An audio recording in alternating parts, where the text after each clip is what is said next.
Anyone who believes in indefinite growth on a physically finite planet is either mad or an economist. We don't want to focus politics on a notion that involves the rejection of principles around which a large majority of our fellow citizens organize their lives. We are not as endlessly manipulable and as predictable as you would think. This mode of analysis really derives from a couple of ideas from Marx, in the sense that contradictions underpin crises. So Marx made the comment that whenever you see a crisis, then it's a manifestation of the underlying contradictions. And I thought it'd be a good idea to sort of try to lay out what the underlying contradictions are, in particular, given what's happened since 2007, 2008, but also looking back historically. But Marx also kind of argued, and I would agree with this, that crises are actually catalytic moments when capitalism actually changes its spots and comes out differently. So they're formative moments as well as difficult moments. The first contradiction is that between use value and exchange value. An example I would use here, it would be a house. A house has a use value, many different kind of uses, and we all need a shelter of some kind and accommodations, a place to live. So we can specify a whole bunch of use values about a house. Then there's the exchange value of the house. And the exchange value has actually gone through a certain evolution historically, from simply a cost of production of the house to the idea that the house is not only an object that can be bought and sold, but it's also a form of saving.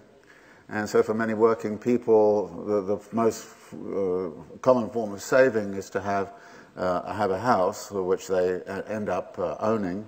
But in recent years, particularly since the Thatcher reforms and all the rest of it, housing has also become a vehicle of speculations. And what we saw in 2007, 2008, of course, the exchange system went extremely wonky, to the point where in the United States, for example, somewhere between 4 and 6 million people lost their access to the use value of the home. Now, what this suggests is, we're in a situation of this kind, is that we should not necessarily believe straight out that the market system is always the best way to deliver use values to people.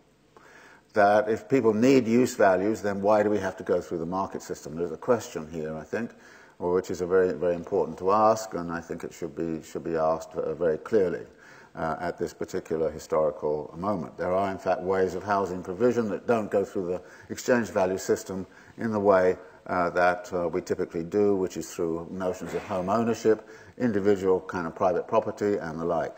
But it's been there, of course, the use value, exchange value dichotomy has been there all along. It was only in 2007, 2008 that it got to a point of being a massive crisis.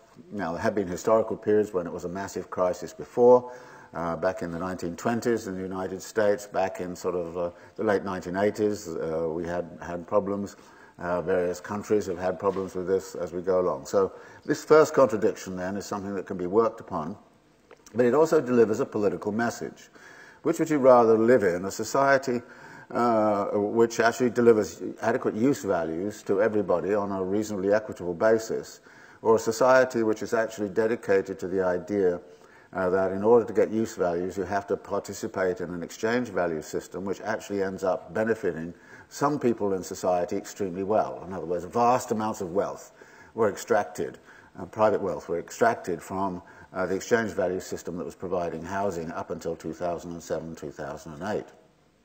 And I would argue, well, no, we don't need the exchange value system to be that way. We can reform it, reduce its role. What we should be looking at is the provision of decent exchange use values to people. Now, the same thing, I think, applies to many other aspects of social life which have been turned into commodities. The obvious one, which has been, I think, in the news quite a lot recently, is higher education. Why do we have to go through the exchange value system in order to develop a higher educational system? In the United States, where this is most advanced, what you see, of course, is an enormous debt of a student population. And you're burdening those people with debt for life. Student debt is the one kind of debt you can't get out of when you declare bankruptcy. The only way you can get out of it is to die. And this is, I think, one of the features of which is there. But there's a role to indebtedness, which actually you can track back into the housing question as it was approached in the 1930s. But exchange value will only exist adequately if there is a measure of it, and that gets you into the question of money. Now, money is very difficult because it represents something. Well, what does money actually represent? Well, it's a claim on social labor. And so there's a relationship between social labor, which is in itself a social relation and which is immaterial, and the representation of it, which is the monetary form. And there's been a long history of the money actually having a certain autonomy from that which it represents. And in any case, you only have to know a little bit about theories of representation to know that representation sometimes lie. But what's happened since 1970 is that the pinning down of the money has become, as it were, a central feature of public policy because we got rid of the metal base. We got rid of the gold and silver as the base in the 1970s. So now there's, if you like, no kind of commodity that kind of keeps us in order, and we therefore have to rely upon social institutions to stabilize the money supply. During the 1970s,